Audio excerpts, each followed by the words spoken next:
اور آپ کو میں عرض کروں آپ سے کہ اللہ کی قسم مذہب میں اللہ نے اتنا سکون رکھا ہے. ہم تو کبھی آپس میں بیٹھ کے بات چیت کرتے ہیں, ہم کہتے ہیں یار ہم جیسے نالائقوں کو اللہ نے, اتنے نالائق لوگ ہیں ہم, پھر بھی ہمیں سکون کی زندگی دے دی. یہ تو صرف اسلام کی برکت ہے.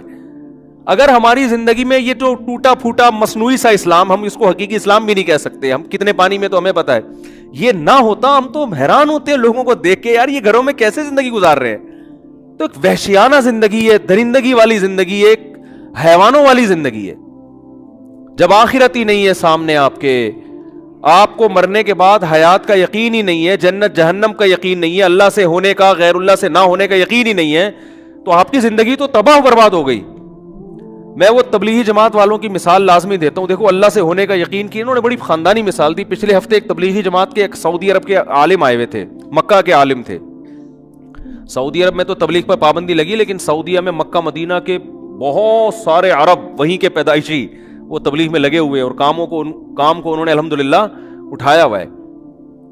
تو انہوں نے بڑی پیاری مثال دی. انہوں نے کہا دیکھو ہم تو مثال دیتے ہیں نا کہ آگ میں ابراہیم علیہ السلام کو ڈالا گیا مگر آگ نے نہیں جلایا, کیونکہ آگ جلانے میں کس کی محتاج ہے؟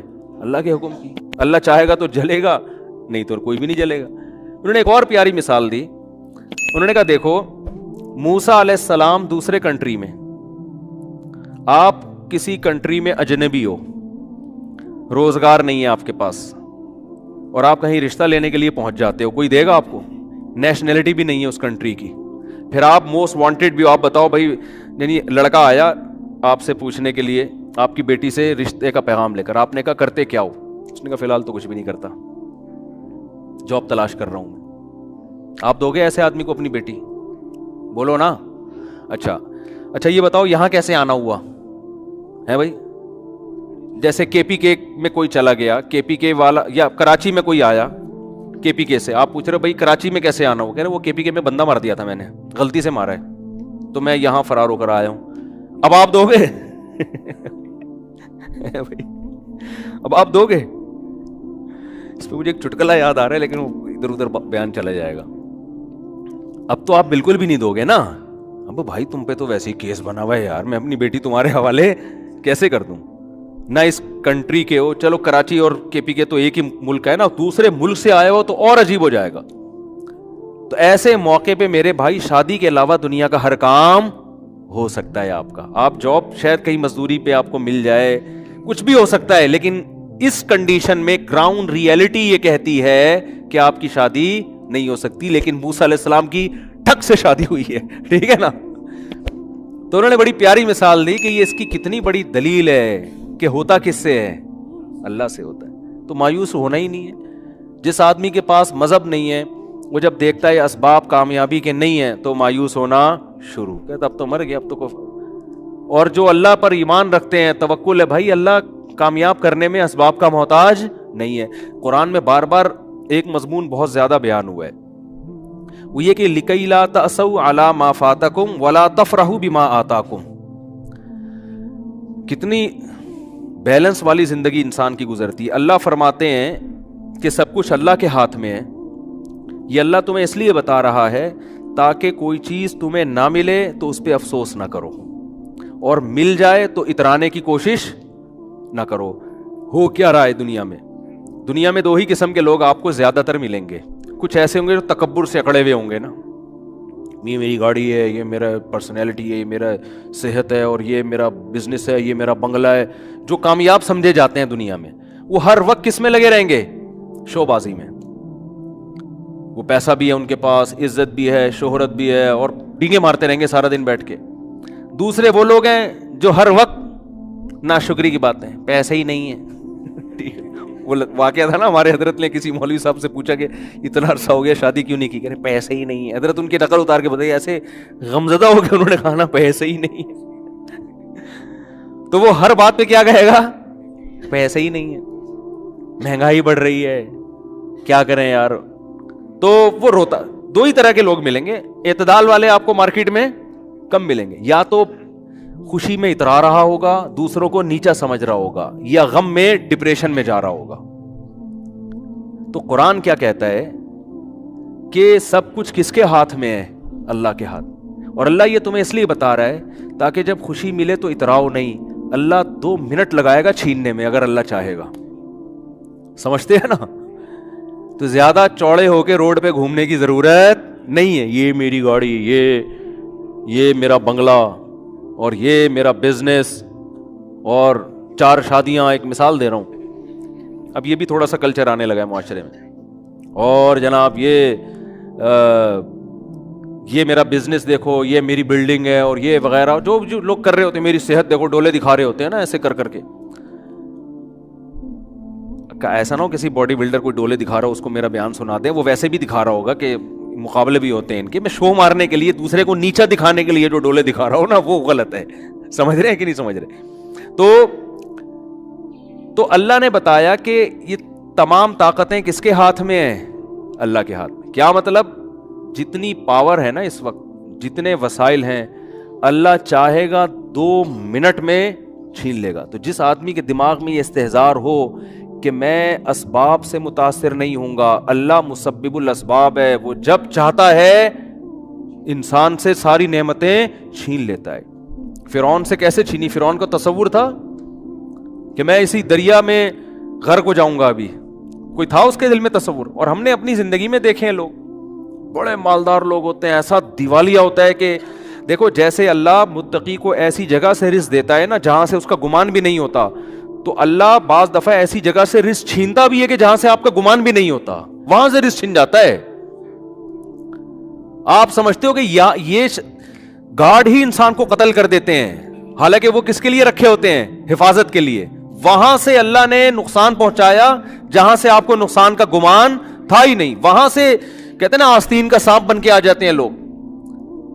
تو رزق اللہ ایسی جگہ سے چھین لیتے ہیں, ایسے طریقے سے چھین لیتے ہیں جہاں سے انسان کا گمان بھی نہیں ہوتا. ایسے چھینتا ہے رزق. تو نہ انسان پر اترانا اچھا لگتا ہے, ہر وقت ڈرتا رہے اللہ سے بھائی. اور نسبت کس کی طرف کرے؟ اللہ کی طرف. بھائی اللہ نے دیا, یہ اللہ کی نعمت ہے. یہ زبان سے الفاظ کہنے چاہیے. شریعت میں زبان کی بہت ویلیو ہے. بڑے الفاظ اللہ کو پسند نہیں ہے. حضرت موسیٰ سے ایک خطا ہوئی تھی, لوگوں نے پوچھا کہ اس وقت زمین میں سب سے بڑا عالم کون ہے, اور فرمایا میں ہوں. بات بالکل درست تھی, مگر اللہ کو یہ انداز پسند نہیں آیا کہ آپ بولتے سب سے بڑا تو اللہ ہے. حالانکہ موسیٰ علیہ السلام تو سب سے بڑے عالم تھے, اور جو جتنا بڑا ہوتا ہے اس کی چھوٹی غلطی کو بھی اللہ بہت سخت تنبیہ کرتے ہیں اس پہ. تو موسیٰ علیہ السلام کو ایسی تنبیہ ہوئی کہ خضر علیہ السلام کے پاس بھیج دیا کہ ان کو کچھ علم ہم نے ایسا دیا جو آپ کے پاس نہیں ہے. تو اسی طرح جب انسان پریشانیوں میں ہو تو قرآن کہتا ہے مایوس نہ ہو. کیوں؟ طاقتیں کس کے پاس ہیں؟ اللہ کے پاس. آپ کیوں مایوس ہوتے ہیں؟ آپ کہتے ہو یار یہاں بھی جاب نہیں مل رہی, یہ بھی مسئلہ نہیں ہے, نہ شادی ہو رہی ہے میری, نہ جو ہے یہ بچہ انسان کا بچہ بننے کی کوشش کر, جو میری اولاد ہو گئی ہے. پیدا تو انسان کا بچہ ہی ہوا تھا, سب مبارکباد دے رہے تھے, لیکن یہ مجھے انسان کا بچہ لگتا نہیں, یہ جن کا بچہ ہے, آ کے لے جائیں. مسجد سے اعلان ہوتا ہے نا جن کا بچہ ہے آ کے لے جائیں. تو لوگ ایک صاحب پہنچے, جن کا بچہ مسجد میں کیا کر رہے ہیں؟ گاؤں دیہاتوں میں نا مسجد میں یہ بہت اعلان ہوتے ہیں, حضرات چٹی نیلے رنگ کی نہ جن کا بچہ ہے آ کے لے جائیں. تو قرآن کیا کہتا ہے؟ وَلَا تَأْسَوْا عَلَىٰ مَا فَاتَكُمْ. جو چیز نہیں ملی ہے اس پہ افسوس مت کرو. بہت سی چیزیں زندگی میں نہیں ملتی تو افسوس نہ کرو. بھائی اللہ اس کو الٹرنیٹ بھی دے سکتا ہے, نہیں بھی دیا تو اللہ نے چھینی ہے نا, تو کوئی اس میں حکمت ہوگی. اور حدیث میں جو آتا ہے نا, اللہ کہتے ہیں کہ میں اپنے بندے کے ساتھ وہ معاملہ کرتا ہوں جو بندہ جیسا میرے ساتھ گمان رکھتا ہے. تو اس کا یہی مطلب ہے. لوگ کیا سمجھتے ہیں کہ یار ہم تو اللہ سے بہت گمان رکھتے ہیں کہ اتنی دولت اللہ ہم کو دے گا, لیکن اللہ تو دے ہی نہیں رہا. ہم تو 6 سال سے اللہ سے امیدیں لگا کے رکھے ہوئے پیسہ ملے گا ہمیں. تو حدیث میں تو آتا ہے جیسا گمان رکھو گے ویسا ہوگا. پیسے تو پان گٹکے کے نہیں نکلتے یار, ہم تو گمان رکھ کے تھک گئے. ہر حدیث کا ایک خاص مفہوم ہوتا ہے. مطلب حدیث کا یہ ہے کہ آپ کے ساتھ اگر ایسا لگ رہا ہے کہ غلط ہو رہا ہے, آپ کاموں میں ناکام ہو رہے ہیں, آپ اللہ سے اچھی امید رکھو کہ انشاءاللہ اسی میں خیر ہوگی, تو واقعی اس میں پھر خیر ہوگی. جیسے یوسف علیہ السلام کتنے غموں میں تھے نا, لیکن اللہ سے امیدیں لگا کے بیٹھے ہوئے تھے, اس میں میری خیر ہے. یعقوب علیہ السلام کے دونوں بیٹے بھی چھڑ گئے, لیکن کہہ رہے ہیں اعلم من اللہ ما لا تعلمون, میں اللہ کے بارے میں وہ کچھ جانتا ہوں جو تم نہیں جانتے, اس میں میری خیر ہوگی. ہوئی خیر کی نہیں ہوئی؟ لیکن اگر آپ الٹا سوچنا شروع کر دو گے, نبی صلی اللہ علیہ وسلم ایک صحابی کے پاس گئے, بوڑھے تھے, بخار میں تھے, تو آپ نے فرمایا لا باس طہور انشاء اللہ. یہ بخار حدیث میں آتا ہے جب بخار کی گرمی یہ جہنم کی آگ کو ٹھنڈا کرتی ہے. یہ جہنم کی آگ کو، یعنی حدیث میں کا مفہوم ہے کہ جو آخرت میں اللہ نے عذاب دینا ہے نا آگ کا، دنیا میں بخار کی شکل میں دے دیتا ہے اللہ اہل ایمان کو بعض دفعہ. تو کتنی بڑی نعمت ہے بخار کا ہونا، گناہ دھلتے ہیں. تو وہ انہوں نے کہا کہ نہیں، یہ میرے گناہ معاف کرنے کے لیے نہیں، یہ ایک بوڑھے پہ مسلط ہو کے اس کو ستانے کے لیے آیا ہوا ہے. تو آپ نے فرمایا اب ایسا ہی ہوگا، اب یہ بخار گناہوں کی معافی کا ذریعہ نہیں بنے گا.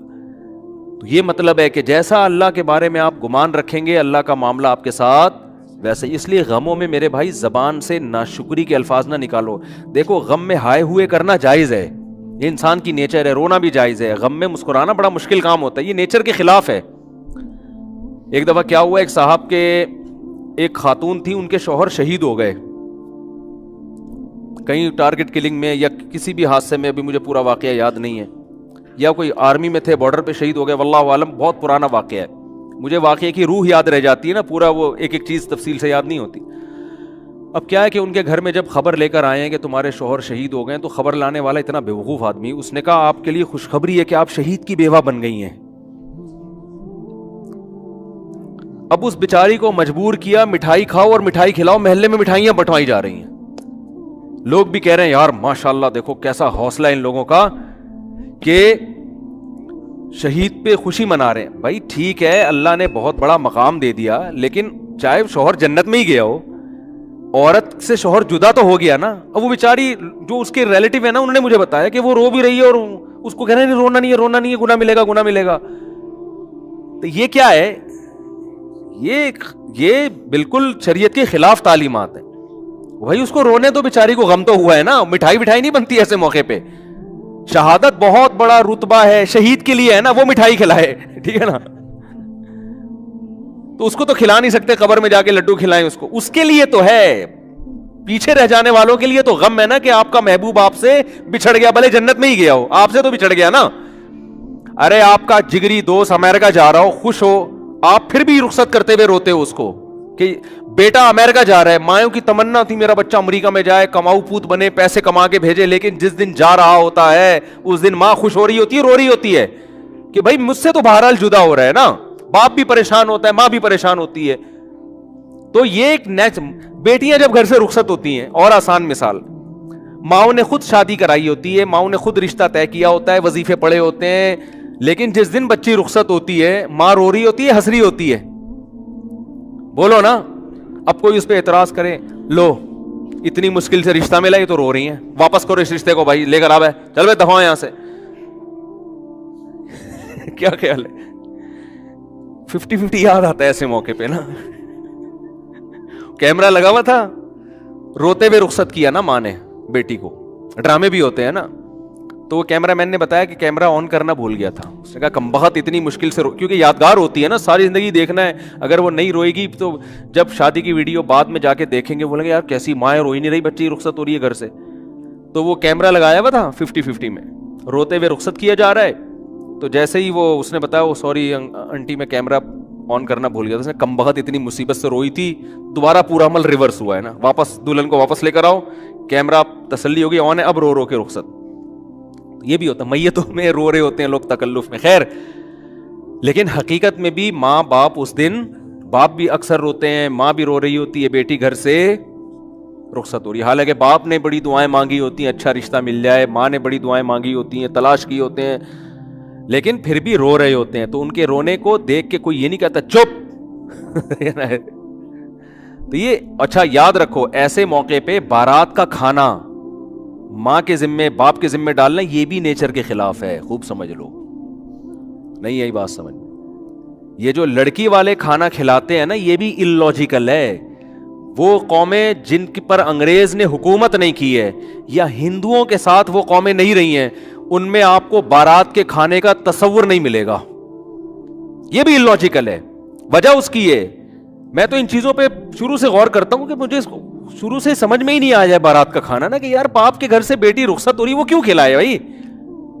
آپ کہہ سکتے ہو خوشی ہو رہی ہے، ٹھیک ہے، خوشی انتہا کے اعتبار سے اس کا فیوچر بن رہا ہے، لیکن وہ دن ماں باپ کے لیے خوشی کا دن نہیں ہوتا، وہ دن ماں باپ کے لیے غم کا دن ہوتا ہے.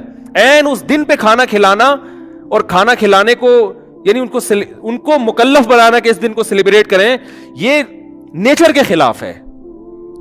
میں نے تو یہ بات شروع سے کر رہا تھا. پھر یہ جو ہمارے وزیرستان کے پٹھان لوگ ہیں، مسعودی قوم اور دوسری قومیں، مسعود قوم ہے نا اور دوسری قومیں، میں نے ان میں جا کے ریسرچ کی.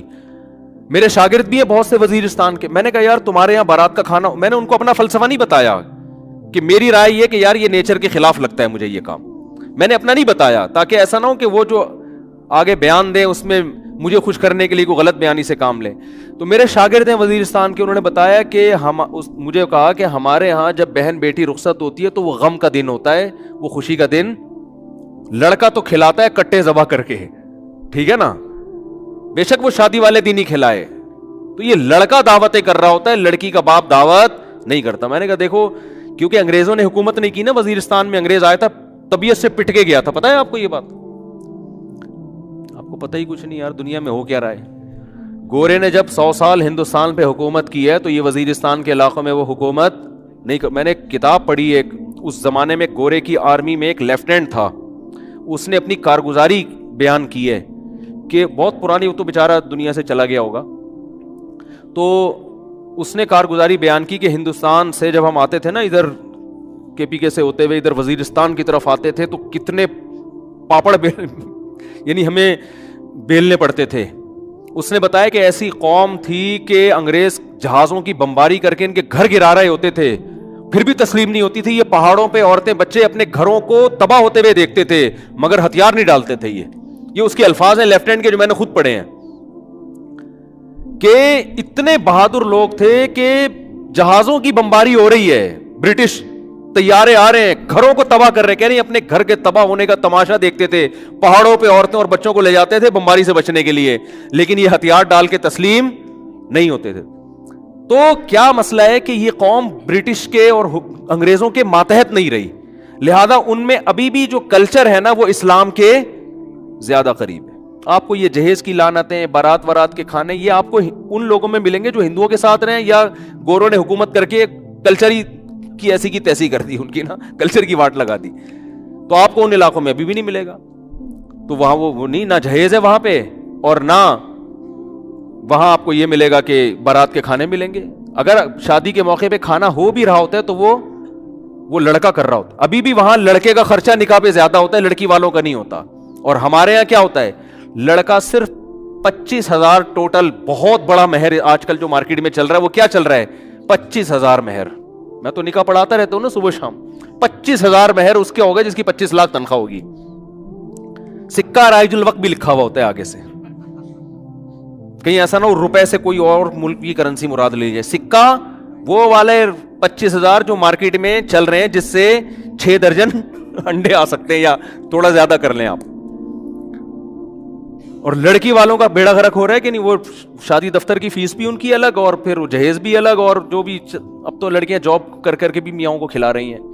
تو خیر، تو یہ بھی جو بارات کا کھانا ہے نا، اس کو بھی حوصلہ شکنی کریں، اس کی کوئی دکھ نہیں بنتا. باپ اس دن غمزدہ ہوتا ہے، بیٹی گھر سے رخصت ہو کے جا رہی ہوتی ہے. ہاں باپ خوش ہو رہا ہے کہ چلو جان چھوٹ رہی ہے، وہ ایک الگ بات ہے، لیکن وہ بچی کے مستقبل کے لیے رخصت تو کر رہا ہوتا ہے، لیکن ان کے گھر سے ایک ان کے جگر کا ٹکڑا رخصت ہو رہا، وہ خوش نہیں ہوتے اس دن. تو اس لیے وہ ولیمہ میں اگلے دن جا کے کھائیں اسی کے گھر جا کے. یہاں کچھ نہیں کرو، یہاں بس نکاح ہوا، اپنی امانت ہے بھائی. جیسے وہاں وزیرستان وغیرہ میں ایسا ہی ہوتا ہے، نکاح ہو گیا تمہاری امانت ہے بھائی، لاؤ ماں کو لے کر آؤ، بہن کو لے کر آؤ، رخصت کر کے گھر لے جاؤ. فائرنگ بھی تم ہی کرو گے، پٹاخے بھی تم ہی پھوڑو گے، ٹھیک ہے نا. فائرنگ بھی کرو، پٹاخے بھی پھوڑو، جو بھی کرنا ہے. اگلے دن ولیمہ بھی تمہارے گھر ہوگا، آ رہے ہم لوگ بھی وہیں پہنچ جائیں گے، آپ کے مہمان ہیں، ہم آ جائیں گے کھانے کے لیے. تو یہ بالکل ہی الٹی کہانی چل رہی ہے، کچھ کھوپڑی میں آنے والی نہیں ہے.